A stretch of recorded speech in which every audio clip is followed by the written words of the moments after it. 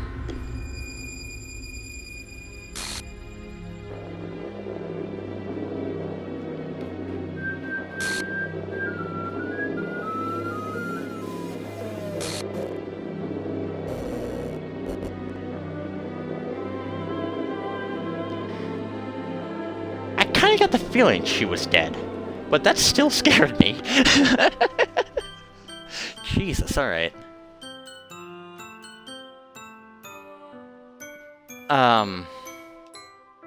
What the hell? What the hell? Is this a nightmare? It has to be. This isn't real. There's no way it's gonna be real. Sir wouldn't do this. Everything was normal till a few days ago. That's why I can't believe what my eyes are showing me. I expressed the urge to vomit just yesterday. I told Sorori I'd be there for her. I told her I know it's best and that everything would be okay. Then why would she do this? How could I be so helpless? What did I do wrong? Confessing to her? I shouldn't have confessed to her? That's not what Sorori needed at all. She even told me how painful it is for others to care about her. Then why did I confess to her and make her feel even worse? Why was I so selfish? This is my fault.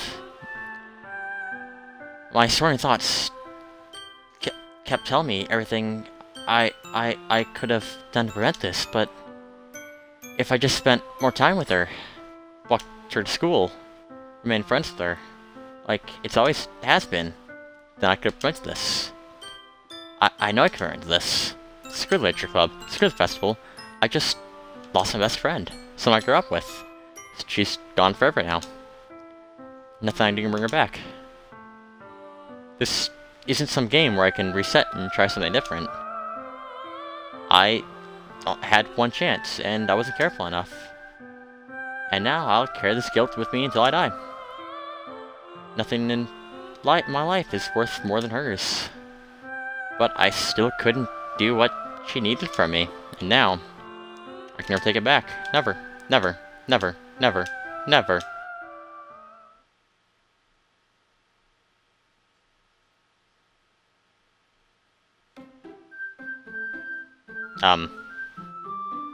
What?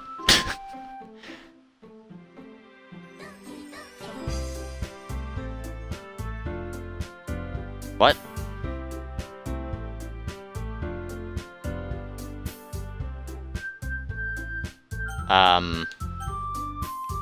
What?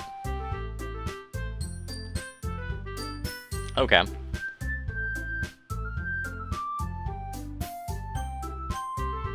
So the Story Sprite is now just all three of their sprites combined.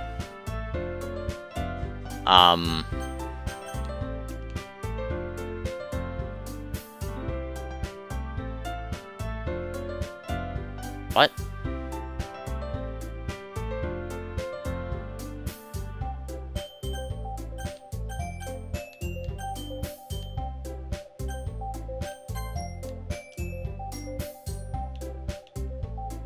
I feel like I would want to save before I load a different save file, to be honest. But I don't know how to save. Well, that's an autosave right there, so that should be fine. Wait, why do I want to reload it? I don't want to reload. File error characters / story.char. The file is missing or corrupt.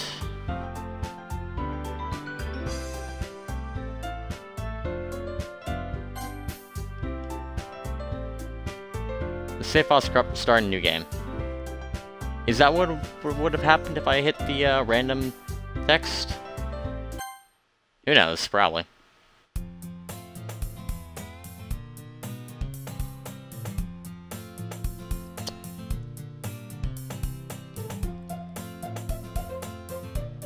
Different.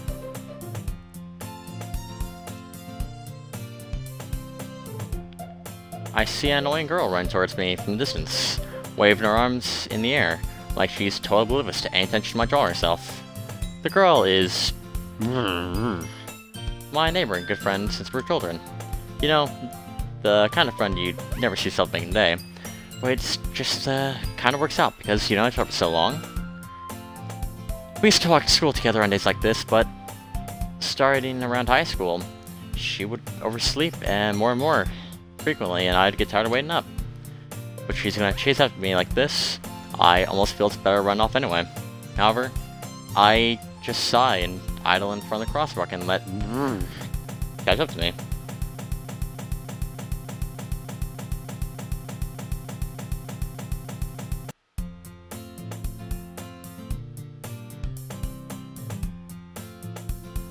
Start a new game, that's an achievement. Cool. What? I'll be honest, I was expecting more of a Danganronpa type game, where everyone's just dead and it's depressing. This is different. Mornings are usually the worst, being surrounded by couples and friend groups to walk to school together. Meanwhile, I've always walked to school alone, because sorority isn't real. I always tell myself it's about time I meet some girls, something like that. But I have no motivation to join any clubs. I'm perfectly content just getting by on the average while spending my free time on games and anime. There's always the anime club, but it's not like there are many girls in it anyway. The school day is as ordinary as ever, and it's over before I know it. I pack my things, stare blank at the wall, looking for an ounce of motivation. Clubs. There really aren't any interest in me. Besides, most of them would be probably too demanding for me to want to deal with. I guess I have no choice to start the anime club. Kimmy? Monica. Oh my goodness, I totally didn't expect to see you here. It's been a while, right? Yeah, it has been. Monica smiled sweetly. We do know each other well. We barely talked, but we were in the same class last year. Monica's the most popular girl in class, smart, beautiful, athletic. Basically clear my league. So having her smile at me seems genuine, or so genuinely feels a little... What did you come here for anyway? Oh, I've just been looking for supplies for my new club. Do you know if there's any construction paper in here? Or markers? I guess you check the closet. You're in the debate club, right? About that. I actually quit the debate club. Really? You quit? Yeah. To be honest, I can't stand all the politics around the major clubs. It feels like nothing but arguing about the budget and publicity and how to prepare for events. I'd much rather take something I personally enjoy and make something special out of it. In that case, what club did you decide to join then? I'll just start a new one. I feel like I need to turn my game sound down, so I'm not constantly jumping to the random audio scares. And Cameron, stop getting online. I've gotten 5 notifications that you're online. Jesus. What are you doing, buddy? Alright. Literature? That kind of sounds dull. How many members do you have so far? Um, it's kind of embarrassing, but there are only 3 of us so far. It's really hard to find new members something that sounds so boring. Well, I can see that. But it's really not boring at all, you know? Literature can be anything. Reading, writing, poetry, suicide. I mean, one of my members even keeps her manga collection in the club room. Wait, really? Yeah. Yeah, it's funny, right? She always says that Monica is literature chew, whatever that means. I mean, I guess she's not wrong. But... And besides, a member's a member, right? Did Monica say she? Hey, Kimmy. By chance, are you still looking for a club to join? I mean, I guess so, but... In that case, is there any chance to do me a big favor? I wouldn't ask you to join, but if you could at least visit the club, it'd make me very happy. Please? Well, I guess I have no reason to refuse. Besides, how could I refuse someone like Monica? Sure. I guess I'd check it out. Awesome. You're really sweet, Kimmy. You know that? It's nothing, really. Shall we go, then? I'll look for the materials another time. You're more important. And thus, today marks the day I sold my soul to Monica and her irresistible smile. I strictly follow Monica across the school, upstairs, a section of the school I rarely visit. Monica, full of energy, swings open the class door. I'm back. I brought a guest with me. Okay, the random effects aren't scary without the sound effect. They're just annoying. I guess I should have some game volume in my headset, but... it's just annoying now.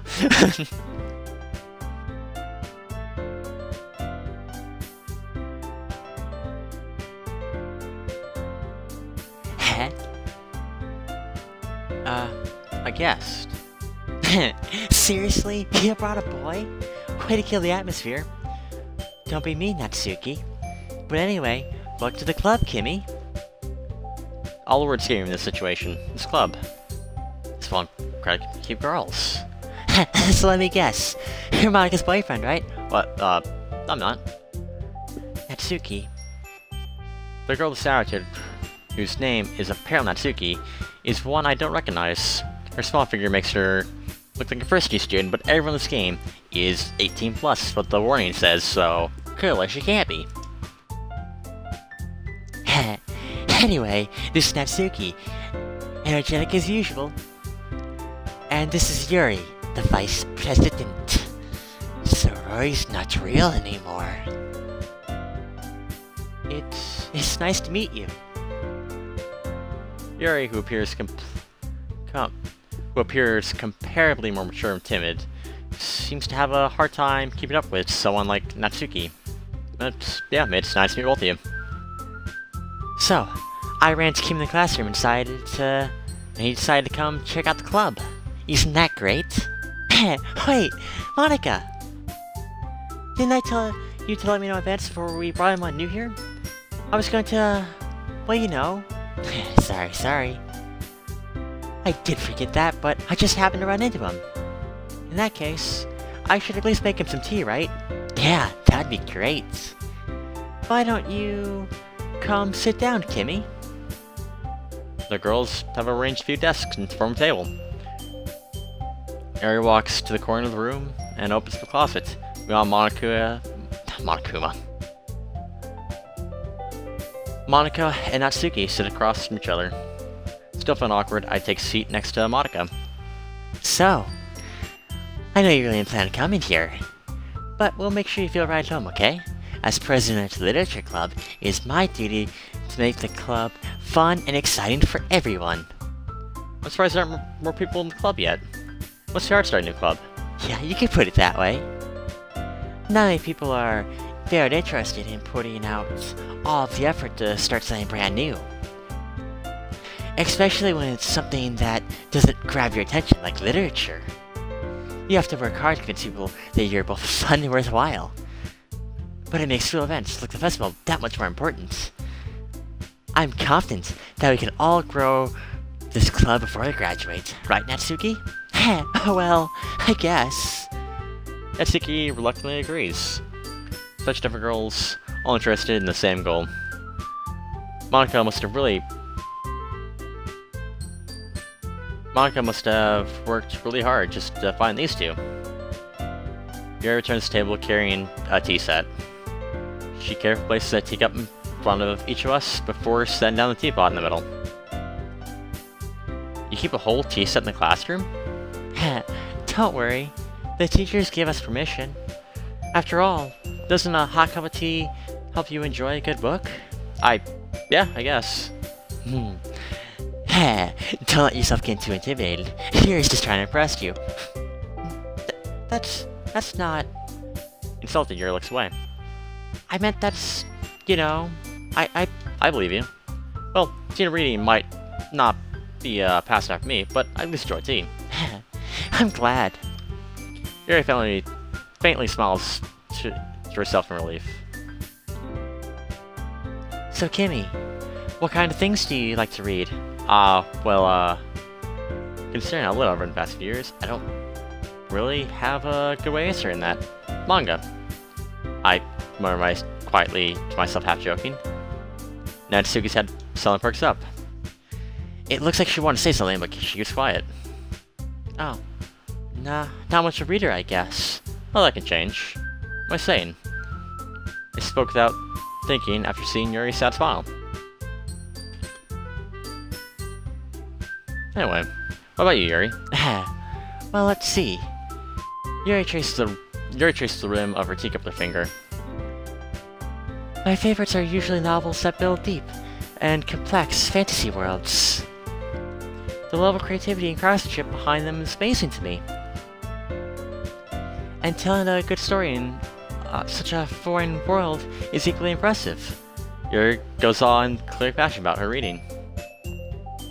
She seemed so reserved and timid since the moment I walked in, but it's obvious by the way her eyes light up that she finds her comfort in the world of books, not people. But, you know, I like a lot of things. Stories with deep psychological elements usually immerse me as well. Isn't it amazing how a writer can so deliberately take advantage of your own lack of imagination to completely throw you for a loop? Anyway, I've been reading a lot of horror lately. Oh yeah, I read a horror book once. I desperately grasped something I can relate to at a minimal level. At this rate, Yuri must have a conversation with a wall. I didn't expect that from you, Yuri. It suits your personality. Oh, is that so? Really, if a story makes you think, or takes me into another world, then I really can't put it down. Surreal horror is often very successful at changing the way you look at the world, if only for a brief moment. I hate horror. Why is that? Well, it's just... Natsuki's eyes start over me for a split second. Never mind. That's right. You usually write about cute things, don't you, Natsuki? What? What gave you that idea? You left a piece of scrap paper behind the last club meeting. It looked like you were working on a poem called... Don't say it out loud! Give me that back! Fine. Natsuki, you write your own poems? Well, I guess sometime. Why do you care? I think it's impressive. Why don't you share them sometime? No!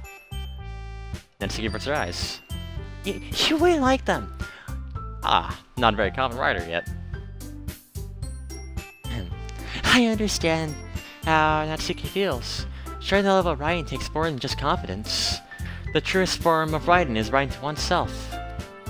You must be willing to open up to your readers, exposing your vulnerabilities, and showing even the deepest reaches of your heart. Do you have any writing experience too, Yuri? Maybe if you share some of your work, we can set an example to help Natsuki feel more comfortable enough to share hers. I guess same for Yuri. Who else insults for a moment? Hey, I just got an idea. How about this? Natsuki and Yuri look quizzically at Monica. Let's all go home and write a poem of our own. The next time we meet, we shall all share with each other. That way everyone is even. Yeah, I mean, I thought it was a good idea. Well, I think you're right, Monica. We should probably start finding activities for all of us to participate in together. I decided to take on the responsibility of Vice President after all. I need to do my best to nurture the club and its members. Besides, that now that we have a new member, it seems like a good step for us to take. Do you agree as well, Kimmy? Hold on, there's still one problem. Huh? What's that? Now that we've reached the most important topic, I've only come forth with what's been on my mind the entire time. There's such join this club. Monica may have been stopped by, but never made a decision. I have other clubs to look at, and I lost train of thought. The three girls stare back at me dejected eyes. But, I'm sorry, I thought... Yeah? The girls change glances before Monica turns back to me. I guess I can tell you the truth, Kimmy. The thing is, we have enough members yet to form an official club. We need 4. I've been really trying really hard to find new members. And if I get more for the festival, That's because the girls has to make a clear decision when it's like this. I would feel terrible for letting everyone down in the situation, and besides, the club itself seems pretty relaxed.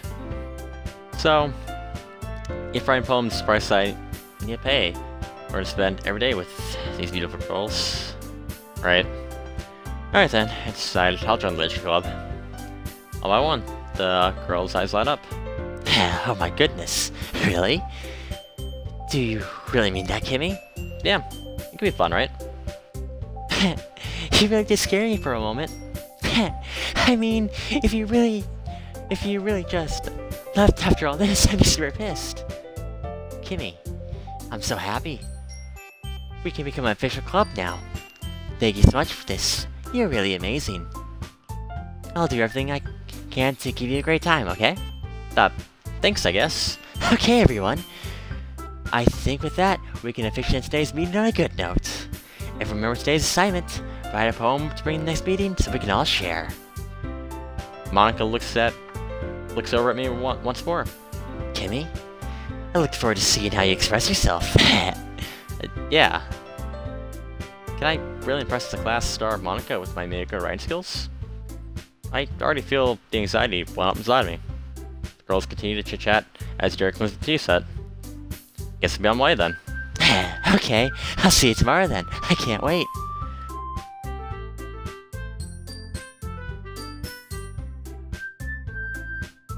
With that, I depart the classroom and make my way home. The whole way, my mind wanders back and forth between the 3 girls. Natsuki, Yuri, and of course Monica. Will I really be happy spending every day after school in a literature club? Perhaps I'll have a chance to come closer to one of these girls. Alright. I just need to make most of my circumstances, and I'm sure good fortune will find me. I guess that starts with writing a good poem tonight. You ever read a special poem? Would you like to read it? Sure. Today, I cut my skin for the first time. It was exhilarating. I think I understand how sorry feels now. I'm supposed to be the responsible one. Though, so I don't think I'll be doing it again, unless I decide to kill myself. I left a memento of this occasion.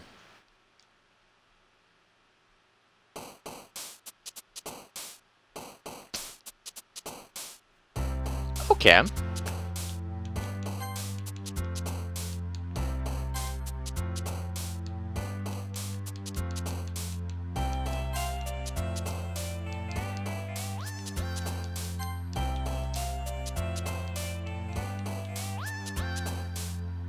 Nympho Vertigo. She likes Vertigo. Incongruent? Sure.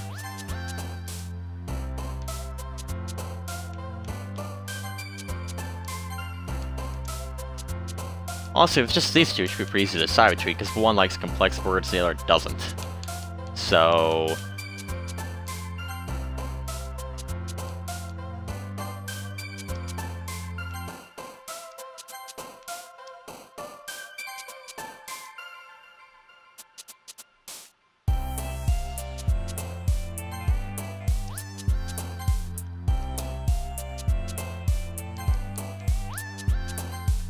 capable, yeah. I still don't know what that word even means. But none of the rest of them seem... Damn it! I knew that was gonna be her. And I don't know why. I don't know why.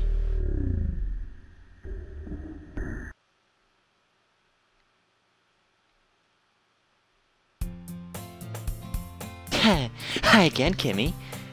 Glad to see you didn't run away on us. No, don't worry. This might be a little strange for me, but at least got my word. I'm back to Literature Club. I was the last to come in, so everyone else is already hanging out. See, the whole, like, random distortion of sprites really isn't...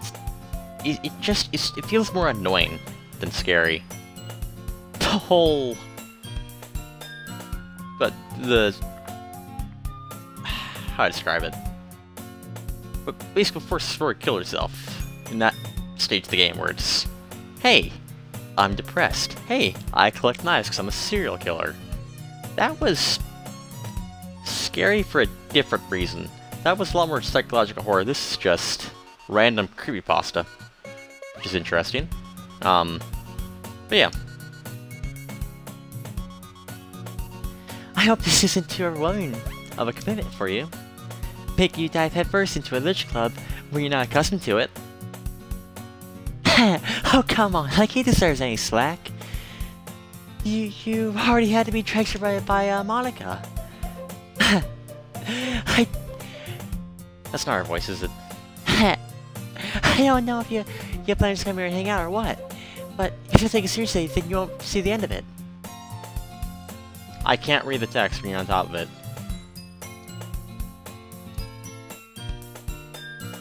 Then Suki finds herself stuck between saying Monica and Magna. So defeated, now Suki pops back into her screen, or back to her seat. I'm sorry, Kimmy. We'll make sure you put your cart first, okay? Yuri shoots at Suki with a disappointed glance. Anyway, now that you're in the club at all, perhaps you might have an interest in picking up a book to read. Well, I can't say no either way. Like I said, I'm in this club now, so I don't feel it's right for me to do something like this if you ask. But wait, I didn't mean it like that. If you want to, then, forget I said anything, I guess. No, it's not like that, Yuri. I want to be a part of this club. So even if I don't read often, I'd be happy to pick up a book if you want me to. Are you sure? I just felt that, well, as vice president and all, that I should help you get started on something you might like. Yuri reaches to her bag and pulls out a book. I didn't want you to feel left out, so I picked out a book that I thought you might enjoy. It's a short read, so it should keep your attention, even if you don't usually read. And we could, you know, discuss it if you wanted. This is... How's Scrox being so cute? She even picked out a book she thinks I'd like, despite me not reading much. Jerry, thank you. I'll definitely read this. I enthusiastically take the book. Well, you can read at your own pace. I look forward to hearing what you think. What's the camera tilted that entire time? I know something was different, I just didn't know what. Now everyone's settled in, I expect Monica to kick off some scheduled activities for the club. Well, that does seem to be the case. Yuri's face are buried in the book, and I can't help but notice her intense expression, like she's waiting for this chance. Meanwhile, Natsuki's running around in the closet. I'm really curious to talk to Yuri a bit more, but at the same time, I'd feel bad for distracting from reading. I catch a glimpse of the cover on her book. It's the exact same book she lent to me. More than that, she seems to be on the first few pages. Ah. Crap. I think she does look at her. She sinks her glance at me, and our eyes meet for a split second. But that only makes her hide her face deeper in her book. Sorry. Let's just face it out. I mutter, sensing I made her uncomfortable. Oh, it's fine. If I was focused, then I probably wouldn't have noticed in the first place. But I'm just rereading a bit of this, so... That's the book you gave me, right? Mm-hmm. I wanted to reread some of it. Not for any particular reason. Just curious, how come you have two copies of the same book? Ah. Well, when I stopped at the bookstore yesterday... that's not what I meant. I mean, I just happened to buy two of them. Ah, I see. There's something fairly obvious that there is to tell me, but I decided to let it go again. I'll definitely start reading it soon. I'm glad to hear. Once it starts to pick up, you might have a hard time putting it down. It's a very engaging, relatable story. Is that so? What's the story about anyway? Well, I'll kill the book. The book is titled The Portrait of Markov. There's an ominous-looking eye symbol on the front cover. Basically, it's about this religious camp that was turned into a human experiment prison.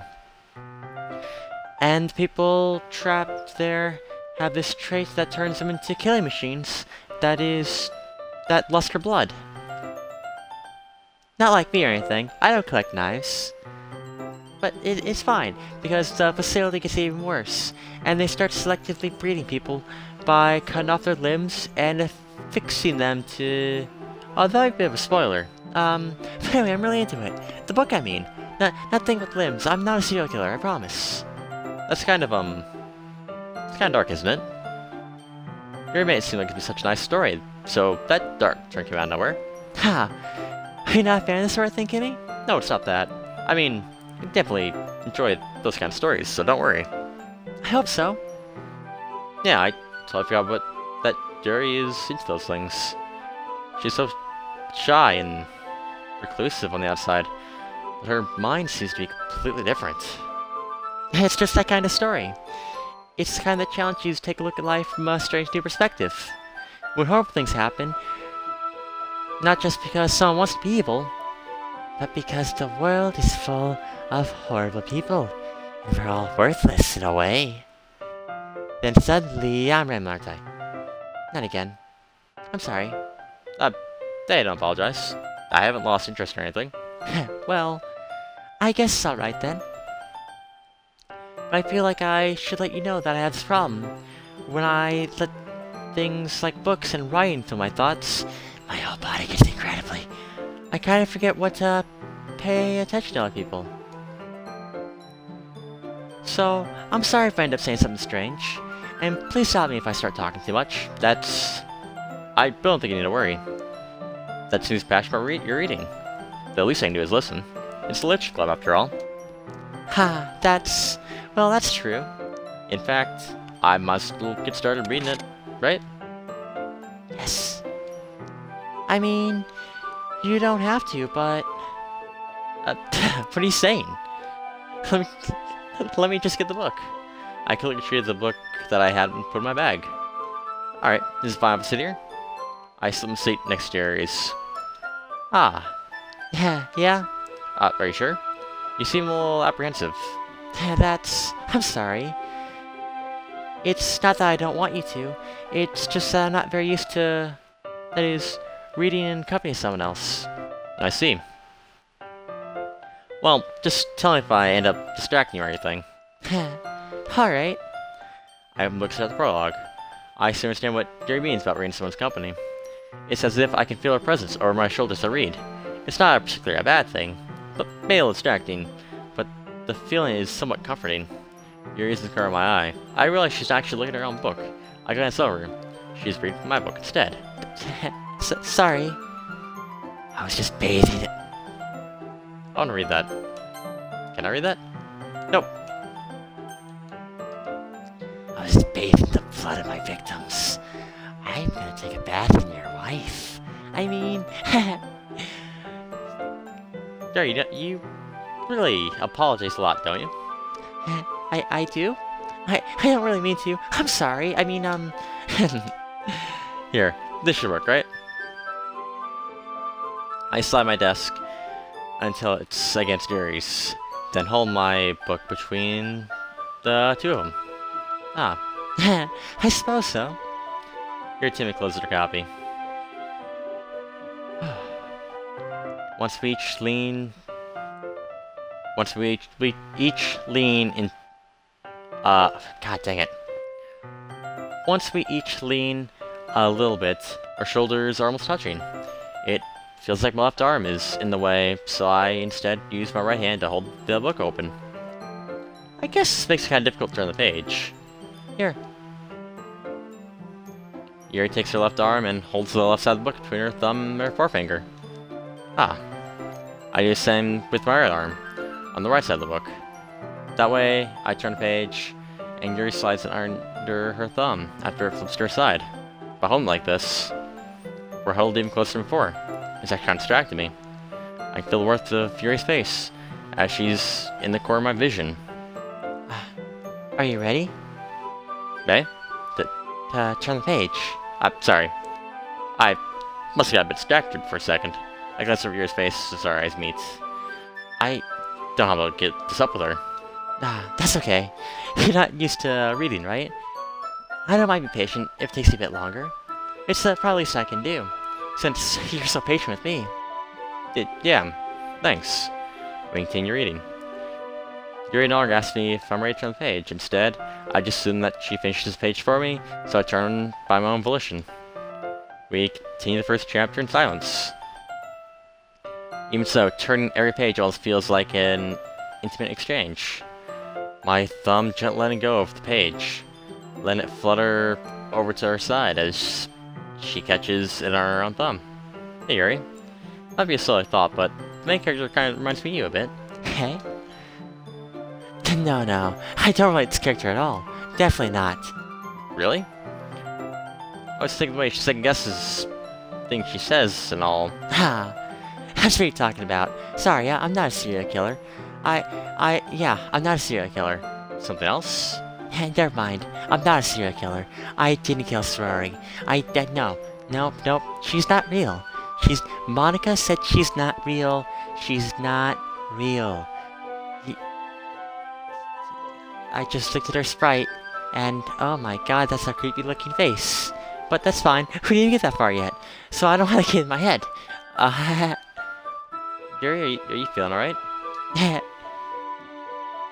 Yuri's been a little fudgety ever since we started reading. You can rest if you're feeling sick or something. Your breathing's a little... My breathing? Yuri puts a hand on her chest. I didn't even notice. I'm fine. I just need some water. Alright, don't push yourself.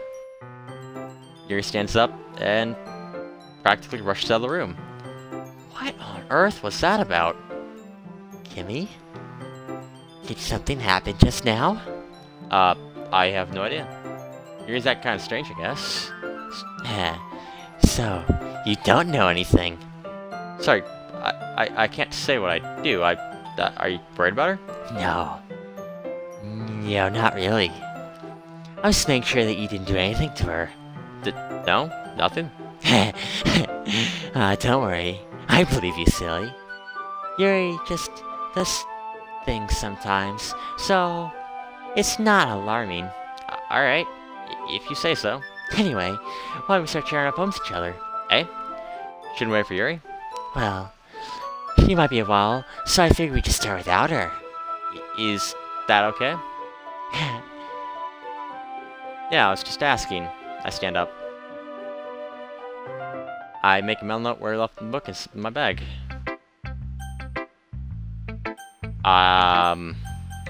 She's gonna hate it, so I guess Monica.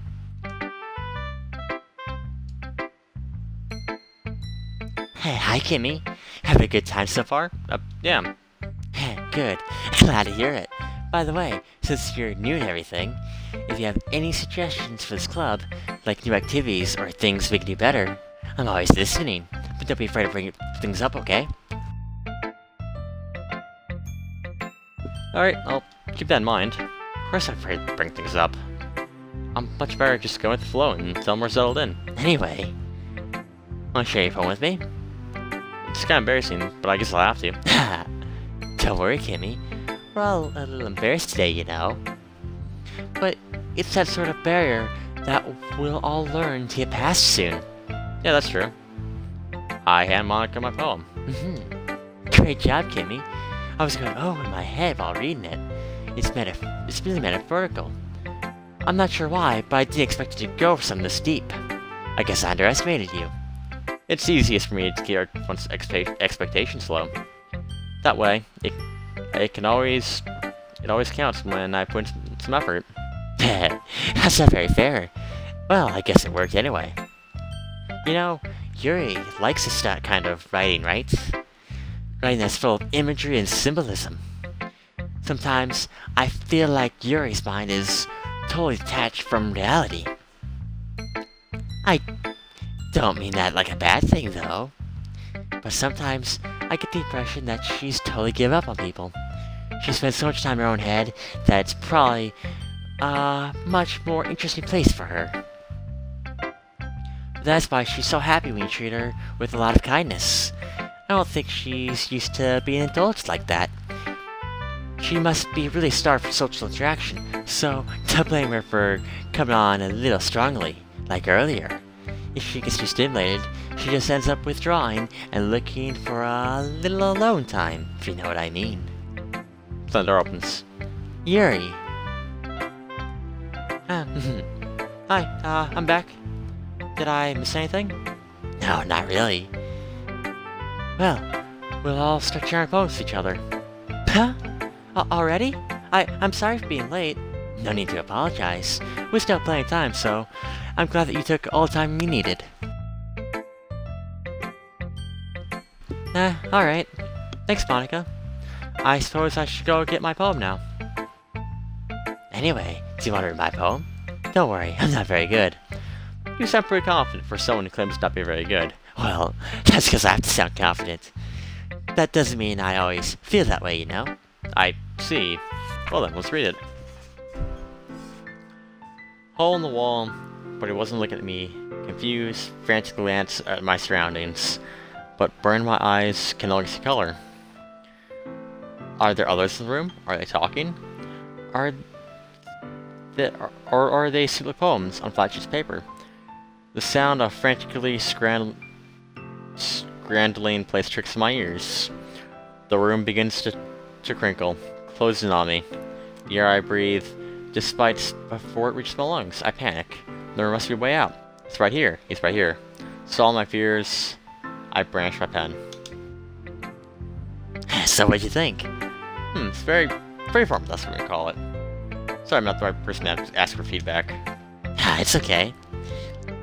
That kind of writing style has gotten pretty popular nowadays. That is, a lot of poems have then put an emphasis on the timing between words and lines. When formed out loud, it can be really powerful. What is the inspiration behind this one? Well, I'm not sure how to put it. I guess you could say I had some kind of epiphany recently. It's been influencing my poems a bit. An epiphany?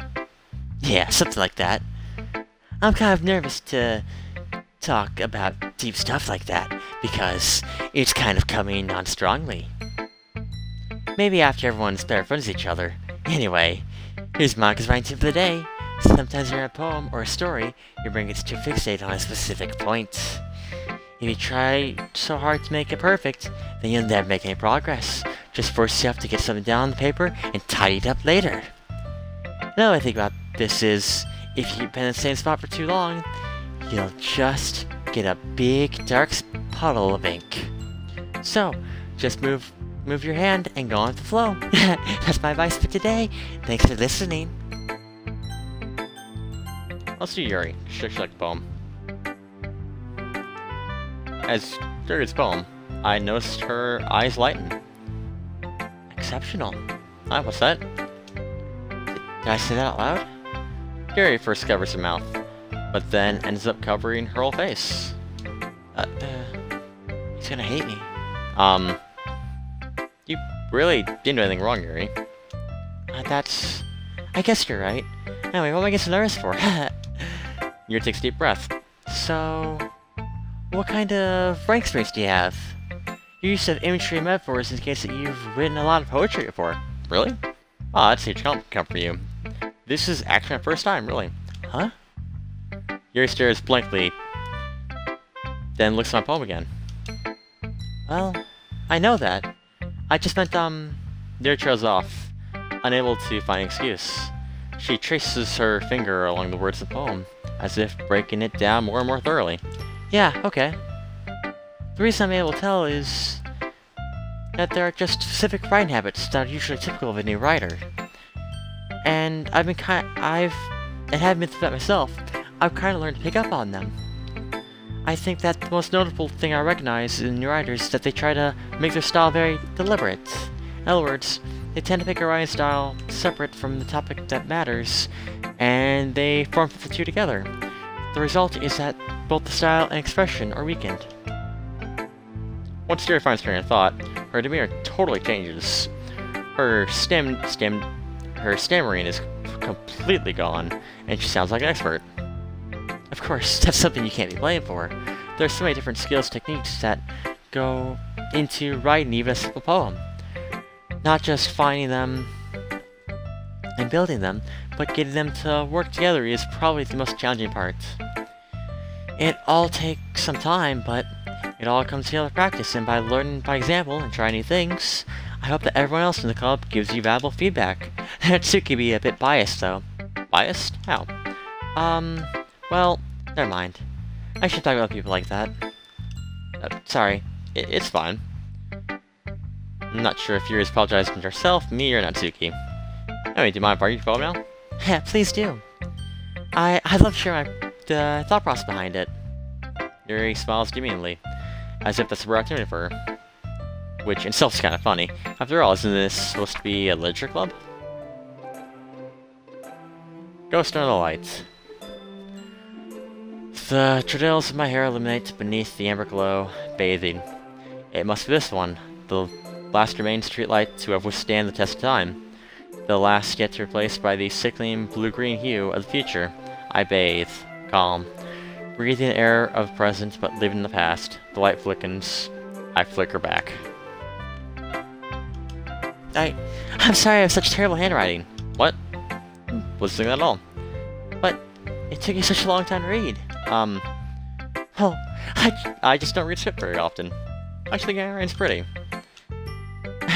That's a relief. I also like the poem. Even though it's short, it was very descriptive. It wasn't too short. I usually write longer poems. No, not at all. I'm really glad you liked it, I'll be honest. Since it's our first time sharing, I wanted to write something a little more mild. Something easy to digest, I suppose. Are you into ghost story? Actually, the story isn't about ghosts at all, Kimmy. Really? I must still miss the point. Well, I suppose you don't like to glance over it, after all. But remember that poets often express their own thoughts, feelings, and experiences in their work. They usually do more than tell a simple story, or paint a picture. In this case, perhaps the subject of the poem is only being symbolic compared to a ghost. Lingering in her last remaining place of comfort, unable to let go of the past, and soon to be left with nothing. That's a lot more solemn, put it that way. I hadn't even thought of that. That's impressive. It's nothing, really. Yours is impressive, too. Nah. If anything, I could probably learn a thing or two from you. You think so? Yeah, of course. You know, I was really nervous about doing all this, but in the end, I really enjoyed it. I'm going to keep doing my best work for you, Kimmy. Me too. Alright, Natsuki's left. This'll be terrible. Kimmy, if that takes all things serious, just go home. What? Harsh. What exactly after you put this kind of effort in this? Do you really think I'm that stupid? I'm not a writer. But it's not very good, but I did put in some effort. More effort than your poem, right? I mean, your poem just move up four words and make absolutely no sense, so I don't know what you're on about. Painful to think about. Fine. Well, sorry. Well, you better get better. And I'll tell you to improve, but you're better off just trying again. Fair enough. Well, teach their own, I guess. Anyway, I guess I got your mind now. You probably think it's stupid. Oh. You'll probably think it's stupid. Eagles can fly, monkeys can climb, crickets can leap, horses can race, owls can seek, cheetahs can run, eagles can fly, people can drive, that's about it. Yeah. I told you we're gonna like it. I hate it. It's the worst poem I've ever read. Like, you should just use this as firewood, because that's the most effective thing that this poem can be used for.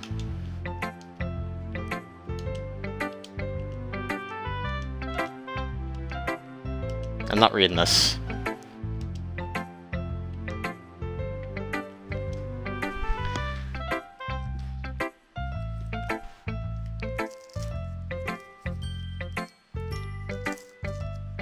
I'm not reading this. It was a terrible poem, and you should be ashamed to write anything like this.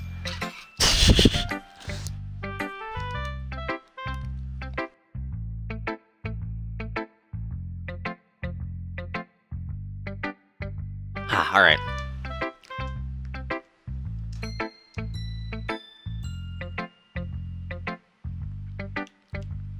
There isn't a rhyme scheme. I guess there is. Yeah, monkeys can fly, people can try. That's about it. Yeah. It doesn't. But that's about it, is the last line, so...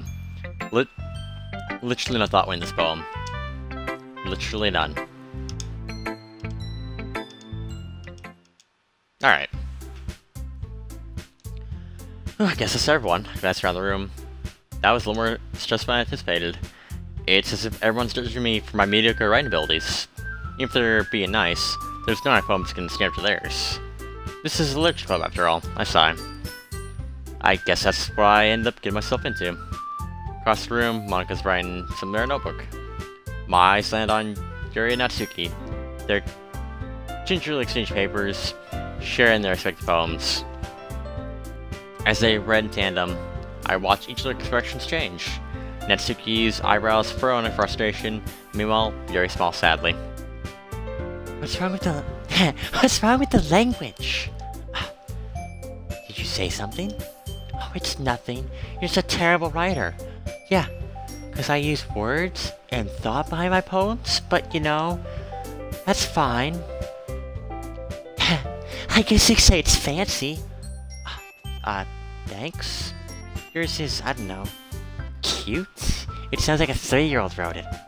Cute? Did you play with some symbolism or something? It's clear about the feeling of giving up. How can it be so cute? I know that, but you clearly gave up when you decided to write the stupid poem. Honestly, like, what, you write about in like 2 seconds? Eagles can fly, people can try? Like, what are you on about? This is the worst poem I think anyone has ever written. What? You mean you have to try that hard to get something nice? Yeah, I do. But I do have a couple suggestions. If I was leaving suggestions, I would ask someone who actually liked it. Which people did, by the way. Monica liked it, and Kimmy did too. So based on that, I'll gladly give you some suggestions of my own. First of all, excuse me, I appreciate the offer, but I spent a long time establishing my writing style. I didn't expect it to change anytime soon. Unless, of course, I come across something particularly inspiring, which yours would be inspiring to a pit of fire. And even then, it would be a very sad flame, because your poem was that weak. And Kim might like my poem too, you know. He even told me he was impressed by it. Natsuki suddenly stands up. Oh? I didn't realize you were so invested in trying to impress our new member, Yuri. That's not what I... You're just... Yuri stands up, well, maybe you're just jealous that Kim appreciates my advice more than appreciate yours. and how do you know he didn't appreciate my advice more? Is it because he just randomly skipped my dialogue? No, but he did randomly skip your dialogue because it was worthless. And if I was full of myself, I would deliberately go out of my way to make everything I do overly so cutesy. Oh, well, you know what? Well, I wasn't the one whose boobs magically grew a size bigger as Kimmy started showing up. Natsuki. Natsuki, that's a little... This doesn't involve you. Take out your insecurities on others like that. You really act as young as you look, Natsuki. Me? Look who's talking. You want to be edgy, bitch? Edgy. Sorry. Sorry that my lifestyle's too much for someone with your mental age to comprehend. See? So, just saying that proves my point. Most people learn to get out themselves as soon as they graduate middle school, you know? If I wanted to prove myself, that'd stop birthing others with their sickening attitude. You think you'd counterbalance your toxic personality just by dressing and acting cute? You feel like your thing about you is how hard to try. Whoa! Be careful, you might end up cutting yourself on that edge, Yuri. Oh, my bad. You already do that, don't you? You just accused me of cutting myself? Well, what the fuck is wrong with you what's wrong with your head? Oh, yeah, go on. Let him hear everything you really think. I'm sure he'll be head over heels for you after this. Suddenly Yuri turns towards me, as if she just noticed us standing here. Kimmy? She's just trying to make me look bad. That's not true. She started it, plus you can see the fucking cut mark on her fucking hand. She does it. She does it all the time. Tigers Dragons best, blah blah blah. Yuri. Yuri. Yuri. Yuri. Yuri. Yuri. Yuri. Yuri. Yuri. Hi.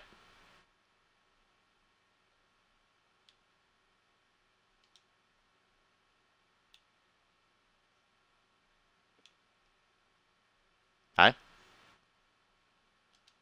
Yuri. Yuri. Yuri.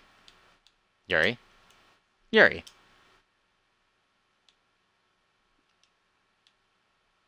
Yep, Yuri. Yuri. Yuri.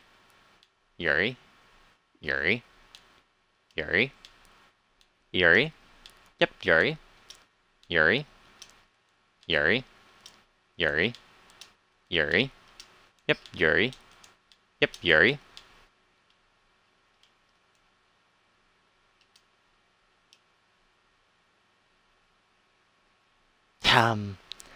Hey Kimmy.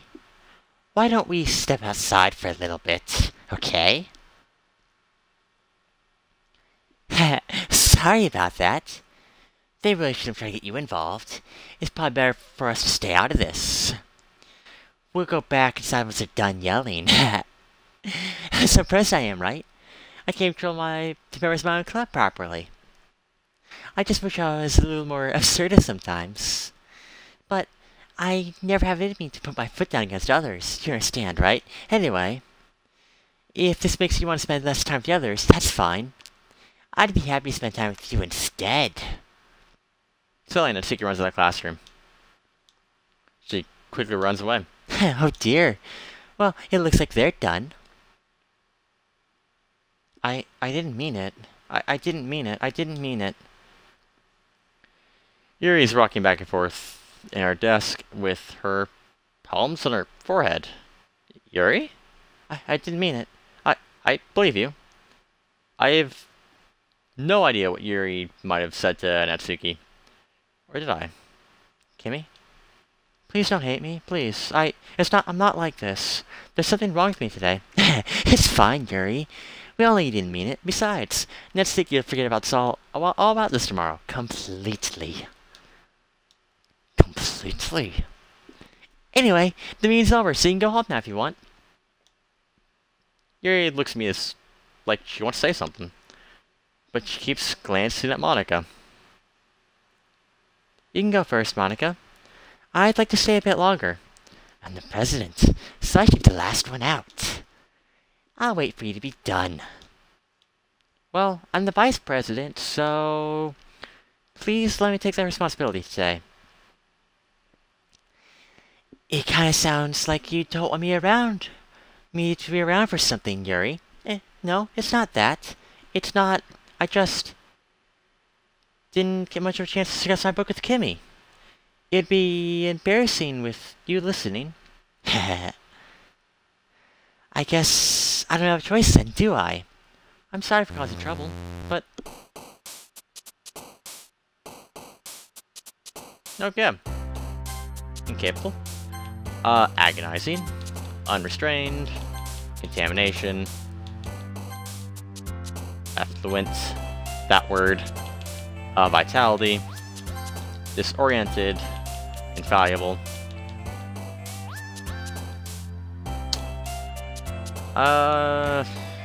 Whirlwind? Let's go Whirlwind. Determination. Vertigo. Eternity. Sensation. Variance. Essence.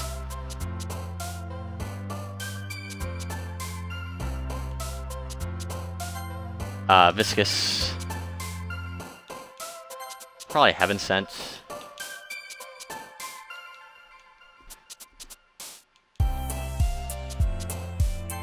Existence.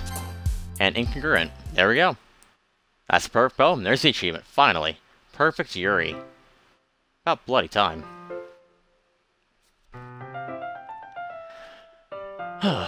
Another day passes, and it's time for the club meeting already.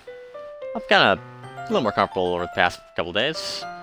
Enter the club room, the usual scene greets me. Welcome back, Kimmy. Hi, Yuri.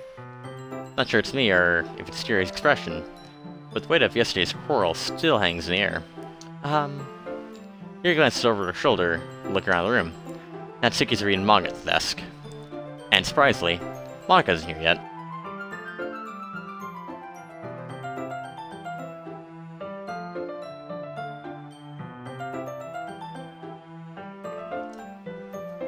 Suddenly, Yuri takes my arm and pulls me into the corner of the room. About yesterday, I need to apologize. Nothing like that's ever happened before. And something just came over me, I guess. I wasn't acting mentally sound. Please don't think we're usually like this. But, not just me, but Natsuki as well. Yuri? I'm happy that you're considerate and apologetic. You don't have to worry too much. I will be here a couple days. I could tell something was off yesterday. Maybe because we were just a little sensitive because it was our first time sharing our poems. But wherever that was, it didn't make me think any less of you. I had already decided that there's no way you could be a bad person. And now that you're apologizing, I know you didn't really mean it. Kimmy, don't say these kinds of things so frantically.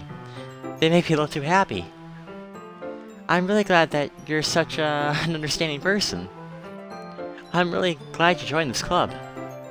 Everything's a bit brighter with you around, and, sorry for what I'm saying right now, I just... Hey guys, have you seen Monica? No I haven't. I was also kind of wondering where she was. Man, sure, I'm guessing you haven't either? Yuri is clearly taken aback by how calmly Natsuki was dressing her. No, I haven't. Jeez, this isn't like her at all. I know it's so stupid, but I can't help but worry a little bit. What? Why are you looking at me like that? Natsuki, about yesterday. I just wanted to apologize. I promise I didn't mean anything I said. I'll do my best to stay under control from now on. So... Yuri, what the heck are you talking about? Did you say something yesterday? Jeez. Whatever's in your mind, I'm sure it was nothing. I don't remember anything bad happened. You're the kind of person who worries too much about the little things, aren't you? but... I'll accept your apology anyway, if it helps you feel better about it. Besides, it's kinda nice to hear, since I was already afraid that you secretly hated me or something like that. No, not at all. I don't hate you. Well, you're kinda weird, but I don't hate you either. Natsuki turns to me. You're still on trial, though. Hey. Suddenly the door swings open. Super sorry. Sorry. I'm super sorry. Ah, there you are. I didn't mean to be late. Hope you guys weren't worried or anything. Nah. Well, Natsuki was. I was not. Ah. What took you so long anyway? Ah. Well, my last period today was study hall. And to be honest, I kinda just lost track of time. Ah. That doesn't make sense, though. You would have heard the bell ring, at least. I must not have heard it since I was practicing the piano. Piano? I wasn't aware that you played music as well, Monica. Don't give me more credit than I deserve. I practiced for a while, but I'm still not really good yet. Still? That must require a lot of dedication. I'm still impressed. Well, thanks, Jerry. You should play sometime for us. That's... Monica looks at me. Well, I'm working on writing a song, but it's not quite done yet. Maybe once I get a little bit better, I will. That sounds cool. I look forward to it. Is that so? In that case, I won't let you down, Kimmy. Monica smiles sweetly. Ah. I didn't mean to pressure or anything like that. Don't worry. I was hoping we could share it with you anyway. I guess that's why I practiced so much recently. I see. Not sure if Monica's referring to the whole club or just me. In that case, best of luck. Thanks. So I didn't miss anything, did I? No, not really. I chose not to bring up anything that the three of us talked about. Besides, Natsuki's already around in the closet. Hey, Kimmy? Since your compliments put me in a good mood, I was wondering if you'd like to spend some time together today. I mean, in the club. Yeah, definitely. I plan on it anyway. Okay, can we start now? Let's find a place to sit. I'm being a little forceful, aren't I? I'm sorry. My heart just won't stop pounding for some reason. Don't worry about it. If anything, it's nice to see you have so much energy. Yeah, but I need to try to calm down. I won't be able to focus on reading like this. Take your time. Here, takes a deep breath, and then pulls a copy of the book out of her bag.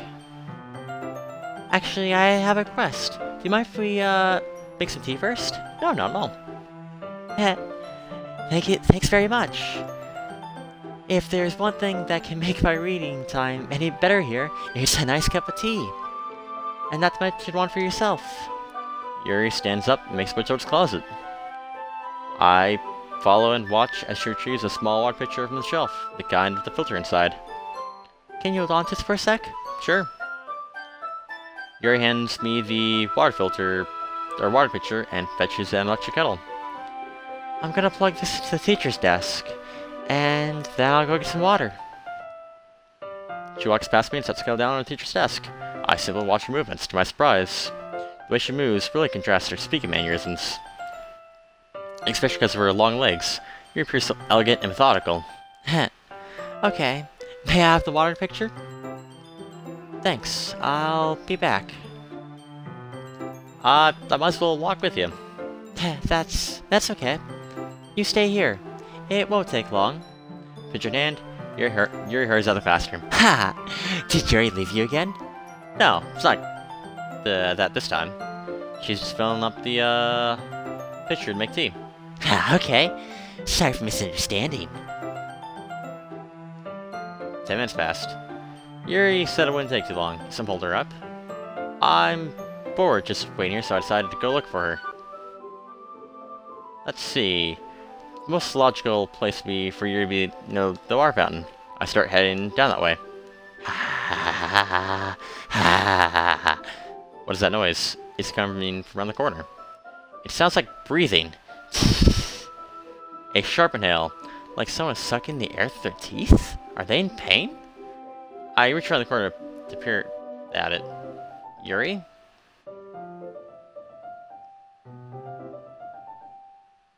Ha!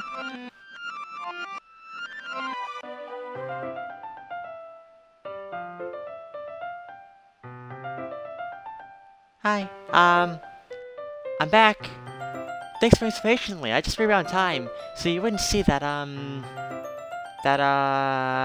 don't worry about it. Don't worry about it. Don't worry about it. Kimmy, do you like oolong tea? Yeah?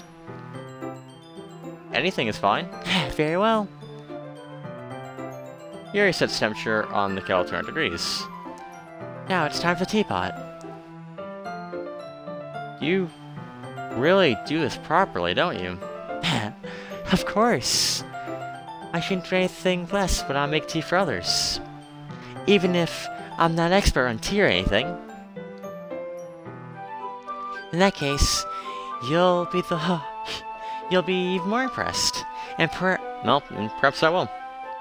Yuri fetches the teapot and begins measuring the tea leaves. To my surprise, she even starts humming a bit to herself. Yes, in a good mood now. Is that so? I was letting it show. And you noticed. I was doing a bit of thinking. And I decided that I would try expressing myself a little bit more. It turns out it's not very hard for me to do. When it's you who's around anyway. Ah, that's great, Yuri. Just don't push yourself too much, okay?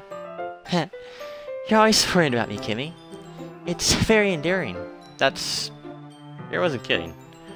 I don't even know where I thank you up for this. I want you to pour a cup of tea for each of us. Kimmy, I had another request. Do you mind if we sit on the floor today? Yeah, why's that? It's a little bit easier on my back. I can read with the back against my wall rather than bending over at the desk. Ah, I'm sorry, I didn't realize. Yeah, no worries. No, no worries. I just have back pain periodically, so I do my best to manage it. Is that so? Or why that is? It's mostly because of your posture, right? Always hunched over like that while reading. yeah. I have a tail reading posture. So that's why she went to sit on the floor. Fair enough. I'll go and get the book. Alright.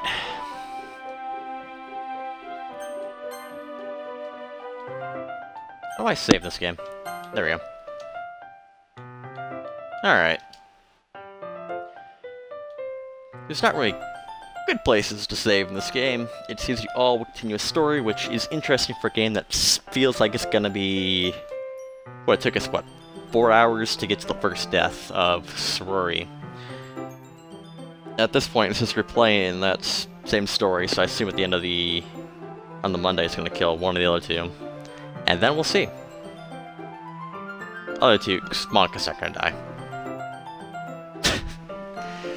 Monika's not gonna die. Monika's not gonna die. But yeah, that's it for this episode of Doki Doki Literature Club. I'll see you guys next time, where we're talking about freaking Yuki cutting herself, so I'm gonna guess she's gonna kill herself next. And then who knows what's gonna happen to a freaking Natsumi.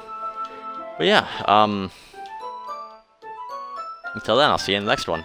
Peace.